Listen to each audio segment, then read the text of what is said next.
नमस्कार, centrally news में आपका स्वागत है। मैं वर्तिका सक्सेना। नन्हे मुन्ने बच्चों को आप फूल की तरह सहज कर प्यार से पालते हैं, तो आप यह भी चाहते होंगे कि आपके बच्चों को घर से बाहर यानी स्कूल में भी वैसे ही फूल की तरह संभाल कर रखा जाए। लेकिन भारी भरकम बैग और स्कूल का डर नन्हे बच्चों के विकास में बाधा उत्पन्न करते हैं। ऐसे में डीपीएस चैम्प्स ने नन्हे मुन्नों को फूल की तरह संवारने का जिम्मा लिया है। आइए देखते हैं ये रिपोर्ट।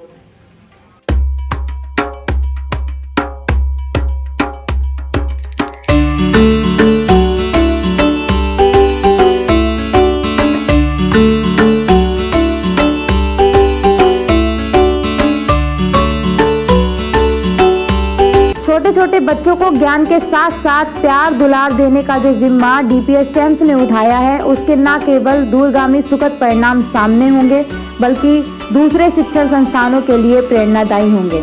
डीपीएस चैम्प्स के डायरेक्टर ने बताया कि उनके स्कूल में बच्चों का नेचुरल तरीके से ज्ञानवर्धन किया जाता है। उन्हें किताबों से रटाकर नहीं बल्कि प्रैक्टिकल अनुभव कराकर सिखाया जाता है।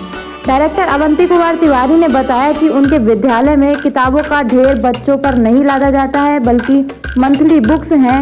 एक बुक, एक डायरी और एक नोटबुक ही बच्चे को लेकर आना होता है, जिससे बच्चा मानसिक व शारीरिक दबाव महसूस नहीं करता है। गौरतलब है कि कई रिसर्च में सामने आया है कि बच्चों के बैग का वजन शारीरिक क्षमता से अधिक होने के कारण बच्चों में विकास की बाधा उत्पन्न हो रही है। इसी कारण उन्हें बैकबोन पेन और स्पेंडिलाइटिस जैसी बीमारियों से गुजरना पड़ता है। भारत सरकार ने नई शिक्षा नीति में बच्चों के बैग का वजन घटाने पर जोर दिया है।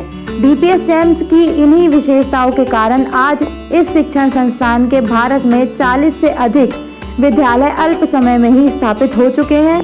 इतना ही नहीं, देश से बाहर नेपाल के काठमांडू और बांग्लादेश के ढाका में भी डीपीएस चैम्प्स अपनी विशेषता के कारण स्थापित है। शाहजहांपुर की साउथ सिटी में डीपीएस चैम्प्स ने अपने विद्यालय का पिछले दिनों ही जोरदार उद्घाटन किया है। Pre nursery, nursery, kindergarten 1, kindergarten 2 के बच्चों का एडमिशन लिया जा रहा है। Recently news bureau.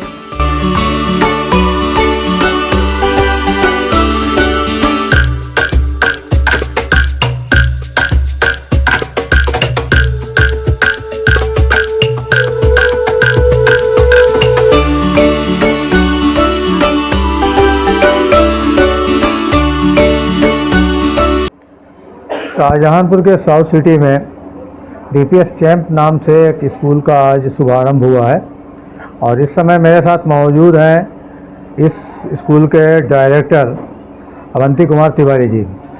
तो हम जानना चाहते हैं इनसे कि तिवारी जी से कि क्या विशेषता है आपके विद्यालय की और क्यों आपके विद्यालय में बच्चे छात्र आए, जबकि पहले से बहुत सारे विद्यालय खुले हैं, तो कुछ ऐसा नया लेकर आप आए हैं जिसकी वजह से लोग आपके विद्यालय के प्रति आकर्षित हों।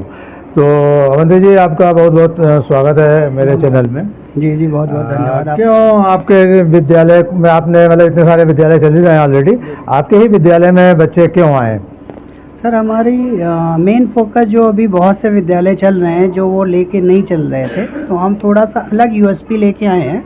हमारी जो मेन यूएसपी है, पेरेंट्स की प्रॉब्लम होती है बच्चों का बैग। बच्चों के बैग में हिंदी, इंग्लिश, मैथ सारी बुक्स रहती हैं, तो काफ़ी वेटेड हो जाता है। तो पहली पॉलिसी है, नई एजुकेशन पॉलिसी के थ्रू हम जो किट लेकर के आए हैं, हमारी book number 1, book 2, book 3, book 4 करके बुक्स हैं। सारे सब्जेक्ट हमारे सिलेबस के अकॉर्डिंग एक बुक में होते हैं। जैसे वो 1 मंथ में सिलेबस ख़त्म होता है तो बच्चे को बुक 2 लानी होती है। दैट मीन्स कि बच्चे के बैग में केवल एक बुक, एक नोटबुक और एल्यूमिनेट, ये 3 ही चीज़ें होंगी। तो पहला पेरेंट्स का प्रॉब्लम सॉल्व हो गया कि बच्चा का वेट बैग का काफ़ी हैवी से कम हो जाता है, लाइट हो जाता है। दूसरी यूएसपी हमारी ये है कि जो हम बुक्स ले करके चलते हैं, आज की डेट में बहुत सी लर्निंग ऐप आ रही हैं जो बच्चे को एनिमेशन वीडियो दिखा करके पेरेंट्स से 40,000 50,000 का पैकेज सब्सक्रिप्शन ले लेते हैं। तो हमारे बच्चे जो भी हमारे स्कूल में आएंगे, हमारी खुद की ऐप है जो हम बच्चे स्कूल में बुक्स में पढ़ेंगे। सेम चैप्टर एनिमेशन में हम सेम फीस में उनको देंगे, उनको कोई सब्सक्रिप्शन लेने की ज़रूरत नहीं है। Parents ERP support, CCTV access, complete school ERP वो तो हम प्रोवाइड ही कर रहे हैं। तो ये हमारी मेन USP है। सेकंड, जो पढ़ाने की एक करिकुलम है वो हमारा क्यों सबसे अलग है, नॉर्मल आजकल फोकस करते हैं रिटर्न पे, रिटर्न वर्क ज़्यादा रहता है। तो अब नई एजुकेशन पॉलिसी 2023 के अकॉर्डिंग हम जो करिकुलम लेके आए हैं तो प्रैक्टिकल वर्क हमारे में ज़्यादा है। तो बच्चे का जो एज ग्रुप होता है उसमें वो जितना देखते हैं वो जल्दी सीख लेते हैं, अगर उनको लिखा हो तो वो जल्दी कैच नहीं कर पाते, तो कैचिंग पावर ज़्यादा होती है। हम उनको नेचुरल ले जा कर के पढ़ाई कराते हैं। फॉर एग्ज़ाम्पल हमारा कि अगर हम उनको सिखाने के लिए ग्लास लेंगे वाटर, 2 ग्लास लेंगे, उसमें वाटर डालेंगे, एक में हमने सॉल्ट डाल दिया, एक में हमने शुगर डाल दी। अब बच्चे को बुला करके अगर उसको टेस्ट कराते हैं तो वो सीखता है लाइव एक्सपीरियंस से, सॉल्टी वाटर है, ये आपका स्वीट वाटर है। अब जो लेमन कट करके हमने उनको डाला उसमें अब उसके सीड्स निकाल लिए। अब लेमन से वो लेमन वाटर कैसा होता है, खट्टा होता है, वो सीख गए। बस उसी की सीड्स निकाल के काउंटिंग 0, 1, 2, तो हम जो भी लर्निंग कराते हैं कॉन्सेप्ट वो नेचुरल रहता है हमारा। तो अभी आपका विद्यालय की कितनी शाखाएं हैं पूरे देश में, और देश के बाहर भी क्या ऐसा आपने कुछ अपने ब्रांच खोल रखी हैं? आपको जानकर ये अच्छा लगेगा और मुझे भी बताते हुए कि हमने ये सेट अपना कॉन्सेप्ट कोविड के बाद स्टार्ट हुआ था और अभी 2 साल कुछ ही मंथ हुए हैं और हम इंडिया के साथ साथ 2 कंट्री में और हैं। हमारे नेपाल में भी स्कूल रनिंग है, हमारे बांग्लादेश ढाका में स्कूल रनिंग है, बाकी अपने देश में तो हमारे है ही हैं। अभी हमारी 40+ ब्रांचेज हैं जो सक्सेसफुली रनिंग है तीनों कंट्री मिला के। तो किस क्लास से और किस क्लास तक का मतलब यहाँ पे आपने रखा है एजुकेशन? अभी सर यहाँ पर हमने किंडरगार्टन स्कूल डाला है। यहाँ पर हमारा pre nursery, nursery, kindergarten 1, kindergarten 2, ये 4 क्लासेस यहाँ पर हमारी चलेगी। बाकी हमारे और जगह पे स्कूल क्लास 8, क्लास 2 तक भी रनिंग है। तो और भी यहाँ पे जो विद्यालय हैं तो उनके मुकाबले में आपका जो शुल्क है और विशेष गुणवत्ता के साथ में शुल्क भी महत्व रखता है, तो आपका शुल्क क्या कितना है और किस प्रकार से मतलब क्या मीडियम क्लास का व्यक्ति आपके यहाँ अपने बच्चे को पढ़ा सकता है? हमने सर ये मेन चीज़ क्या है कि हम ये चीज़ सर्वे करते हैं स्कूल को ओपन करने से पहले कि उस क्लास में किस क्लास के कैपेसिटी है, और मीडियम क्लास के लोगों को देखते हुए हमने एक काफ़ी सुविधाजनक बहुत ही मिनिमम फीस स्ट्रक्चर रखा है कि अगर मीडियम क्लास के थोड़ा सा लो लेवल में भी रहेगा तो वो भी आकर के हमारे में फ़ीस करा पाएंगे। और बेसिकली हम हर स्कूल में हमारी चैन में 5 ऐसे बच्चे हम स्कूल में बोलते हैं जो जिनकी फ़ीस हम खुद प्रोवाइड कराते हैं, बस वो किट लेते हैं। 5 बच्चों को हम निःशुल्क चैरिटी में पढ़ाते हैं हर स्कूल की ब्रांच में। बाकी जो मिडिल क्लास की एक मिनिमम फीस स्ट्रक्चर होता है हमारे स्कूल में आके वो कंफर्ट रहेंगे और उनकी जेब पे कम असर पड़ेगा। देखा जाए तो जितने भी आजकल विद्यालय हैं सब पाश्चात्य संस्कृति पे आधारित हैं और ज़्यादातर क्रिश्चियन मैथोलॉजी को वो महत्व देते हैं। आप बताएं कि आपका क्या है, क्या आप भारतीय संस्कृति को महत्व दे रहे हैं, बढ़ावा दे रहे हैं, या क्रिश्चियन मैथोलॉजी को ज़्यादा दे रहे हैं? किस प्रकार से आप की मतलब एजुकेशन यहाँ पे है?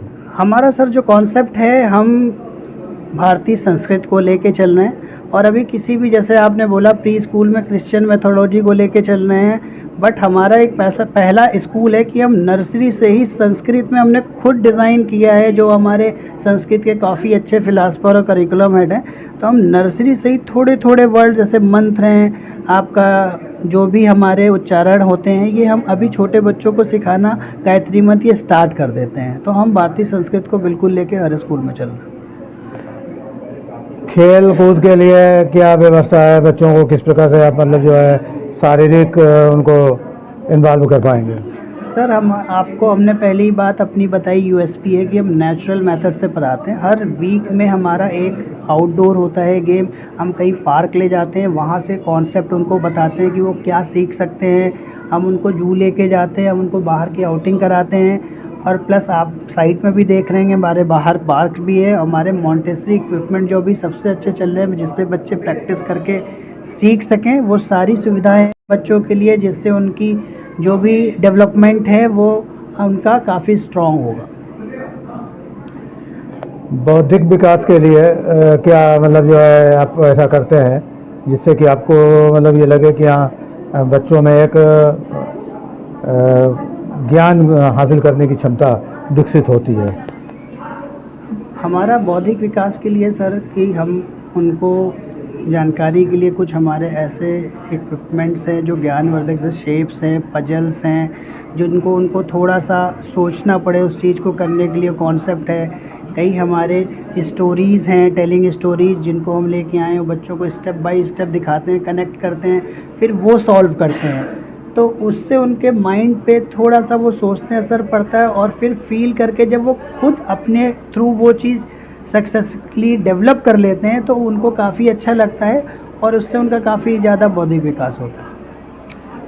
तो ये तिवारी जी का कहना है कि बहुत मतलब जो महत्वपूर्ण बात है कि बच्चों पे शिक्षा का बोझ ना बढ़े, या जिस प्रकार से किताबों का बोझ बढ़ता है और एक स्टैंडर्ड मानक भी रखा गया। मेरे समझ में आपको ये होगा कि बच्चे की हाइट और उसकी एज, उसके वजन के अनुसार बुक्स का वो होना चाहिए। बिल्कुल बिल्कुल। तो वो सारी चीज़ें हमारी जो गाइडलाइंस आई हैं NCF 2023 की, उसके अकॉर्डिंग हम सब अपडेट है लेटेस्ट में, वो सारे मानक लेके ही हम चल रहे तो हैं। ये बहुत महत्वपूर्ण है। और चूँकि नई जो अभी तक जो पद्धति चली आ रही थी उसमें बुक्स इतने बच्चों पे लाद दी जाती थी जिसकी वजह से उनका विकास रुक जाता था।